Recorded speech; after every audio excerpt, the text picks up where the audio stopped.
രാത്രിയില്ല പകലില്ല football കോപ്പ് ചെരുപ്പ് dress എനിക്ക്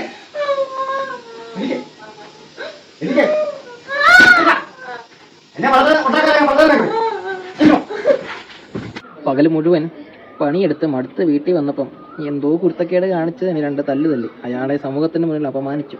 അയാളെ തെറി പറയാൻ വേണ്ടി വരുന്ന മല വാണങ്ങളെ നല്ല നമസ്കാരം. അയാളുടെ ഭാഗത്തൊരു തെറ്റായിട്ട് ഞാൻ കാണുന്നില്ല. കാര്യം അയാൾ പറയുന്നുണ്ട്, ബാഗിന് ബാഗ്, ഡ്രസ്സിന് ഡ്രസ്സ്, പണിയെടുത്ത് വാങ്ങിച്ചു കൊടുക്കുന്നുണ്ടെന്ന് അയാൾ പറയുന്നുണ്ട്. അത്രയും അയാൾ പറയുന്നുണ്ടെങ്കിൽ അയാളൊരു കള്ളു കുടിച്ചലമ്പായി വന്ന മനുഷ്യനാണെന്ന് എനിക്ക് തോന്നുന്നില്ല. ചുമ്മാ ഒരാളുടെ നെഞ്ചത്തോട്ട് കയറുന്നതും ശരിയല്ലല്ലോ. രാവിലെ TV എടുക്കുമ്പോഴും ഫോൺ എടുത്ത് നോക്കുമ്പോഴും ഒക്കെ കൊലപാതകം, മക്കളപ്പനെ വെട്ടി, അമ്മയെ വെട്ടി, സഹോദരനെ വെട്ടി, ഇതൊക്കെ ഒഴിവാക്കാൻ വേണ്ടി 2 തല്ല് ചെറുപ്പത്തിലേ കൊടുത്ത് വളർത്തുന്നത് നല്ലത് തന്നെയാ. അപ്പൻ്റെ കയ്യിൽ നിന്ന് 2 തല്ലൊക്കെ വാങ്ങിച്ചാൽ പിള്ളേർ ചത്തുപോകത്തൊന്നുമില്ല.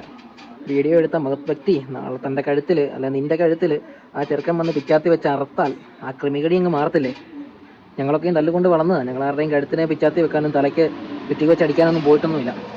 2 തല്ല് കൊള്ളുമ്പം ചുമ്മാ പട്ടിശോയ്ക്കും വേണ്ടി ഒരാളെ സമൂഹത്തിൽ അനാവശ്യക്കാരനാക്കുന്ന അല്ല മോശക്കാരനാക്കുന്നതിന് വേണ്ടി ശ്രമിച്ച നിൻ്റെ ആ ഒരു ദുഷിച്ച മനസ്സുണ്ടല്ലോ, നാളെ കഴുത്തിന് പിച്ചാത്തി വന്നു കഴിയുമ്പോൾ ക്രിമികടി അങ്ങ് മാറിക്കോളും.